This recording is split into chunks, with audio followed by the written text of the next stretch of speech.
Masachet Sanhedrin Daf Lamed Vav Amud Aleph, around 13 lines down. Today's daf is sponsored by Saldayan in honor of his new daughter Aviva Bat Haya. Money cases of Tum'ah and Tahara, we start from the top judge, the highest respected judge.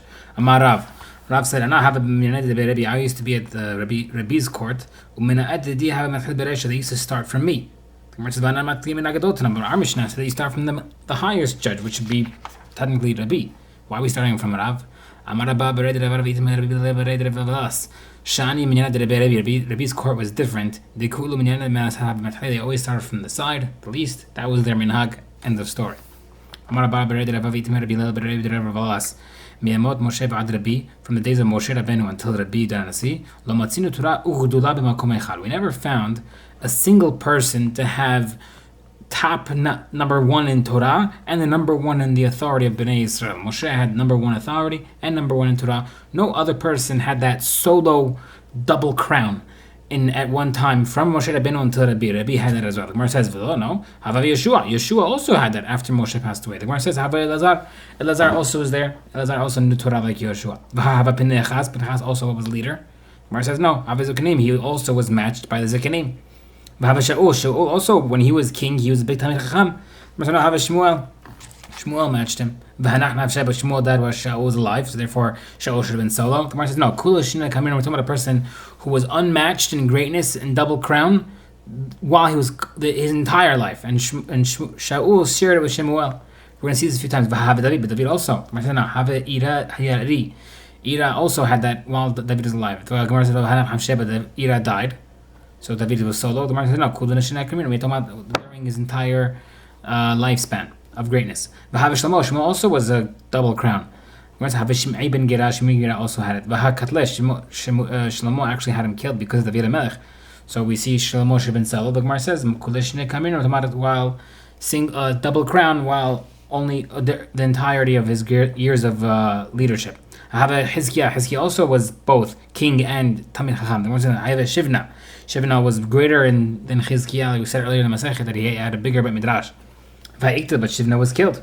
Same answer. We're talking about where there was, while he was great, he had to be solo, and he shared it with Shivna. There's also Nehemiah who lived at the same time, so therefore he didn't have it solo. I also say from Rabbi Danasi until Rav Ashi, there also was no single person that had both crown in Torah and crown in authority. But no. Also Rav Huna was as great as Rav Ashi. Rav says no, Huna Bar Natan Mekaf have a Mekaf Rav Ashi. Huna actually was subservient to Rav Ashi. He lowered himself under Rav Ashi, so Rav Ashi was solo. Okay. Next problem. Capital cases start from the side. The least judge, not the highest judge. Don't respond to an argument. We explain it as lo ta'aneh arav. Don't argue against your higher master. He told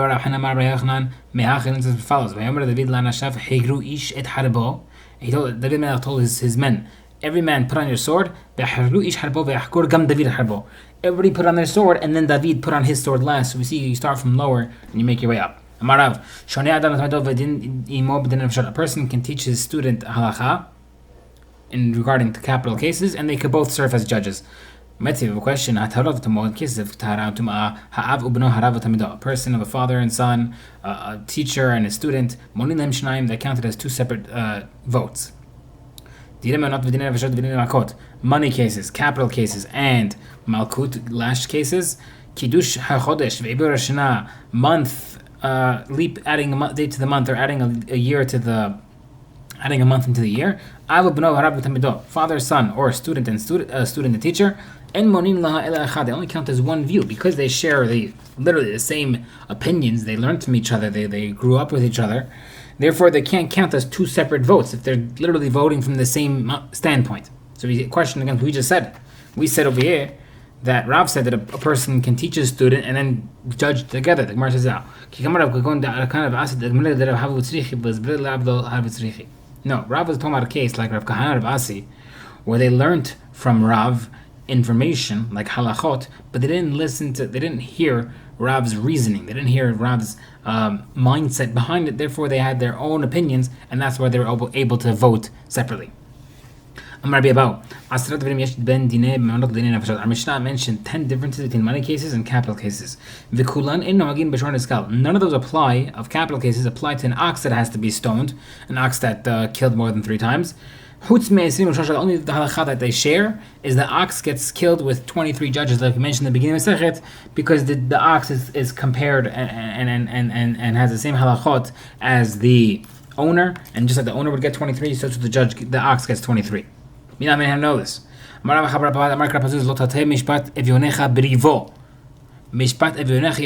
don't have judgment of a per person decided by one vote. But you can judge an ox by one vote, meaning the ox can be outvoted to death by one person versus by one judge versus people if they want to be killed. If they are going to be killed by execution, the judges have to be outvoted by 2, like we said earlier. Asara, 1 second. Our Mishnah has 10 differences. The Ha'tetav is only 9. Ha'asara Ktani, but the Mishnah does teach 10. What do you mean? What's the question? There's 9 and 10. There's literally 10. There's only 9 because our Mishnah said that when not everybody can judge capital cases, and then it also says ve'esrim ushasha hadahi. Then also you need 23 judges. That's the same halakha. 23 good judges. That already is the same thing, so that's not 10 differences. The Gemara says, is another one. 10 verses in Moshivin, but a person cannot sit as a judge in Sanhedrin. Zaken v'saris umish in labanim. Old man, a person who's impotent, or a person who doesn't have kids, because he doesn't have, these people don't have compassion.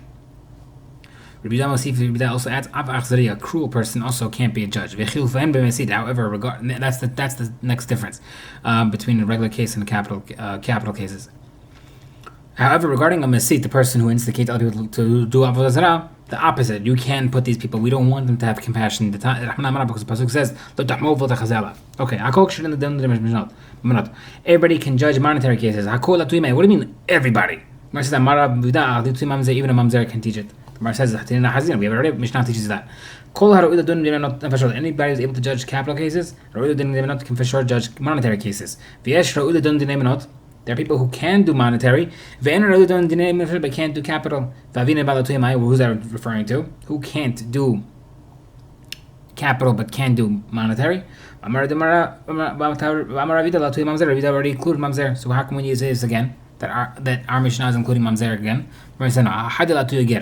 Our Mishnah is not including mamzer; it's including a convert. And that other Mishnah is including a mamzer. When in both cases, Diashmin and Ger, if I mentioned the Ger is included to be able to judge money cases, you might think that because you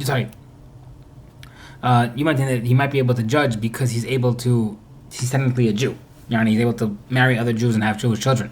A mamzer who should not marry regular people because that will increase mamzerim. You can't be part of Bnei Israel in that regard. And maybe you can't judge. If you ask me mamzer regarding mamzer, maybe you might think he's able to judge monetary cases because he comes from a Jewish father, at least. Even though the marriage, the union wasn't kasher, the relations weren't kasher. Maybe you might think by a convert that does not come from a Jewish father. Maybe he's not considered judgeable.